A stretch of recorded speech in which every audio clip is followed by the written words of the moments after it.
by thinking together in systems. It's why birds flock, and fish school, and bees swarm. They're smarter together. No, I'm not talking about crowdsourcing, like we humans do, by taking votes and polls and surveys. I'm talking about forming systems. I'm talking about forming a hive mind. Biologists call this swarm intelligence, and it's a natural step in the evolution of most social species. A brain is a system of neurons so deeply connected that an intelligence forms. A swarm is a system of brains so deeply connected that a superintelligence forms. Let me give you an example. Honeybees. This is about 10,000 bees, and they have a very important problem to solve. They need to find a new home to move into. To solve this problem, the bees send out hundreds of scout bees that search a 30-square-mile area and find dozens of candidate sites. They then need to pick the best possible solution from all the options that they've discovered. And remarkably, they do it. Biologists have shown that honeybees pick the best possible solution over 80% of the time. A single bee has a brain so tiny, it can't even conceive of the problem. But when they think together as a system, they can solve it so accurately that a human brain would be hard-pressed to match them. So how do they do this? By forming a swarm intelligence, a brain of brains that combines the knowledge and wisdom and insight and intuition of the group and converges on a single unified decision.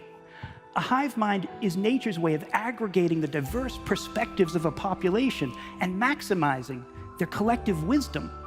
And let's be honest, we humans are pretty smart as individuals, but in groups, we're not always that wise. We use votes and polls and surveys. The problem is, polls are polarizing. They drive us to entrench, exposing and reinforcing our differences, but doing nothing to help us find common ground. This is a natural swarm, and over the last few years, we've been modeling how swarms like this amplify the intelligence of groups, and we've been using those models to create the algorithms and interfaces to allow humans to form similar swarms online. Last year, CBS Interactive challenged us to predict the Kentucky Derby, and not just the winner, the first 4 horses in order. In horse racing, that's called the superfecta, and last year it went off at 540 to 1 odds. Now, we didn't know anything about horse racing. We had never done anything like this before, but we were game, so we formed a swarm of 20 horse racing enthusiasts. Not experts, just enthusiasts, and we had them think together as a system to predict the winners of the race. So here's a swarm predicting the first place finisher, Nyquist. We did the same thing for second place, third place, fourth place, and then the reporter wrote a story and published the results.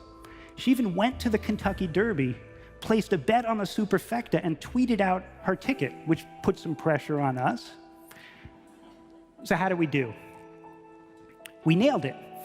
And anybody who had placed a $20 bet, thank you.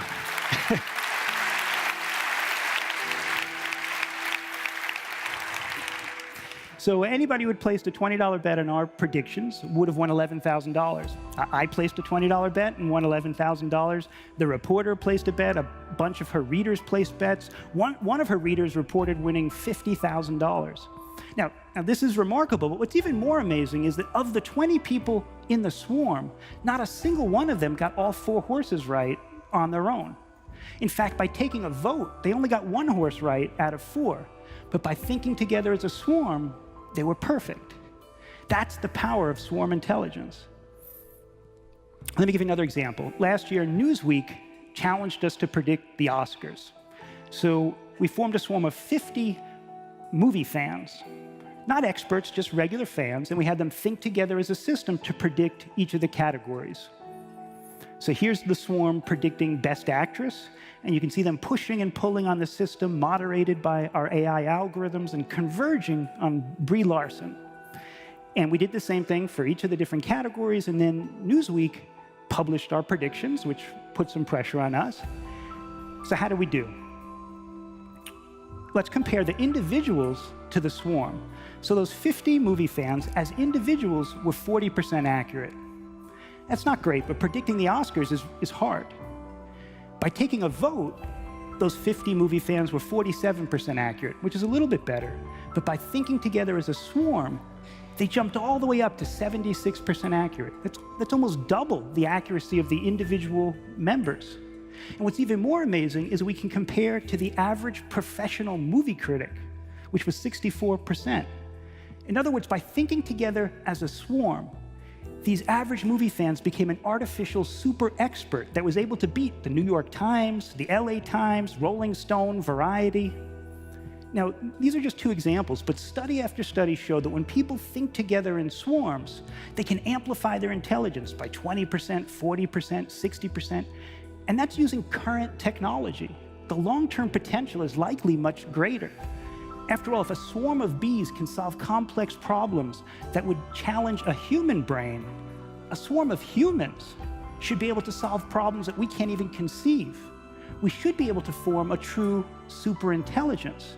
If honeybees could observe how we humans make big group decisions, like electing our leaders, or resolving our conflicts, or planning for our future, they might think we're the primitive ones. But not for long. Thanks.